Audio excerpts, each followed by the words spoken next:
Ich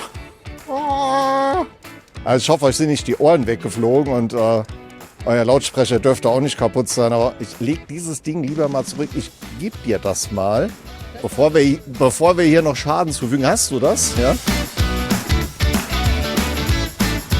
Aber ihr fragt euch jetzt bestimmt, was hat so eine Geige mit Finance zu tun? Wir reden heute über Impact Investment, besser sogar Passion Investment. Und bei Impact Investment geht es nicht nur um die Rendite, sondern auch welche Auswirkungen es hat. Und bei mir steht heute Christian, du bist Investmentprofi. Sag mal, was ist denn so eine Geige wert? Also investitionsfähige Streichinstrumente können so zwischen 50.000 € bis hin zu 25 Millionen € etwa wert sein. Was ist daran jetzt Impact Investment, wenn ich mir eine teure Geige kaufe? Hochwertige Streichinstrumente sind erstmal ein sehr wertvolles Investment. Das wissen die wenigsten, aber die Wertentwicklung beispielsweise die letzten über 100 Jahre lag bei den entsprechend investitionsfähigen Streichinstrumenten bei 5 bis 8%. Zudem ist es inflationsgeschützt, es ist ein bewegliches Gut, das man ja auch dann für die Diversifikation gut nutzen kann. Das ist also auf der Investmentseite sehr, sehr attraktiv, diese Anlageklasse.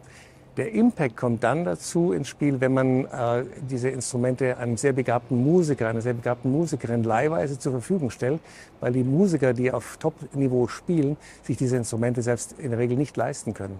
Und wie funktioniert das jetzt genau? Erstmal das Instrument, das klanglich hochwertig sein muss und natürlich auch als Investment geeignet sein muss. Aber auf der anderen Seite muss man auch den richtigen Musiker, die richtige Musikerin finden, die dadurch den großen Nutzen auch erfährt, sich dieses Instrument dann dauerhaft ausleihen zu können. Und wenn das erfolgreich ist, dann ist der Impact sehr, sehr groß. Ist es denn nicht auch ein Risiko, das Instrument einer jungen, fremden Person zu geben? Also das Risiko ist sehr überschaubar, würde ich sagen, weil es gibt erstmal Versicherungen, das ist immer wichtig, es gibt Allgefahrenversicherungen, die auch gar nicht so teuer sind.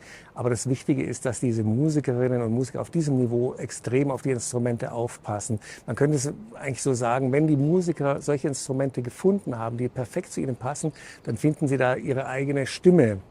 Und da passt man schon sehr darauf auf, vor allem wenn man Berufsmusiker ist. Sag mal, wie viele Musikerinnen habt ihr denn jetzt schon unter Vertrag? Also unter Vertrag haben wir sie selber nicht, sondern es sind dann die Investoren, die dann die Live-Verträge direkt schließen mit den Musikerinnen und Musikern. Der Eigentümer entscheidet dann, ob der Live-Vertrag dann zustande kommt. Und das sind viele Dutzende. Wir machen das seit über 10 Jahren, es sind viele, viele Dutzende Musiker, die diese Instrumente sich leihen können. Und jetzt heute haben wir uns verabredet mit Rurika. Rurika ist ein Nachwuchstalent, die tatsächlich jetzt auch im Bundesjugendorchester einen Platz bekommen hat. Sie hat auch schon mit den Berliner Philharmonikern gespielt. Sie war Konzertmeisterin, auch unter Sir Simon Rattle. Also das ist schon ein Talent, das ganz spannend auch von der Herkunft ist. Das heißt, du bist berühmt? Nee. Wow. So viele Bögen hast du dabei? Ja, ich probiere gerade neue Bögen aus. Deswegen. Ja. Wie alt warst du, das erste Mal Geige gespielt hast? Also ich habe mit 3 angefangen. Mit 3? Ja. Also meine Mutter hat mich gefragt und ich war so, ja. Ist doch dein Glücksbringer dabei.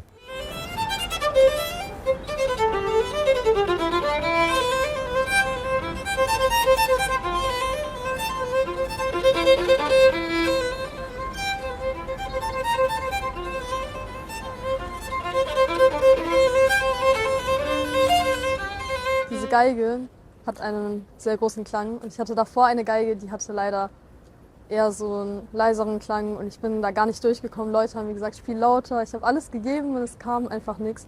Und die Geige hilft mir natürlich, meinen Klang auch mehr zu präsentieren und auf der Bühne mich viel selbstbewusster zu fühlen, weil ich das nun auch zeigen kann, was ich zeigen möchte. Und die Geige hat mir so geholfen, weil mit der anderen Geige, glaube ich, hätte ich nicht solo mit einem Kammerorchester oder auch einem Symphonieorchester spielen können.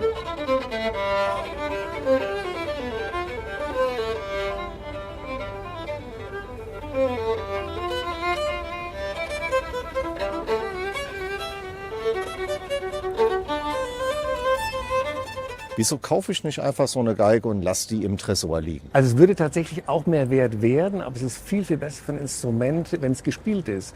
Diese Instrumente wurden ja gebaut auch dafür, dass sie gespielt werden, und das ist dann immer besser, auch im Wiederverkaufsfall, wenn das Instrument sich klanglich entwickelt hat. Das Besondere nämlich bei Streichinstrumenten ist, dass sie sich im Laufe der Jahrzehnte und Jahrhunderte weiterentwickeln. Das heißt, der Klang wird wesentlich besser im Vergleich zu einem Instrument, das noch relativ neu ist. Und das ist letztlich auch die Arbeit, die die Musiker nebenbei mit erledigen für die Investoren.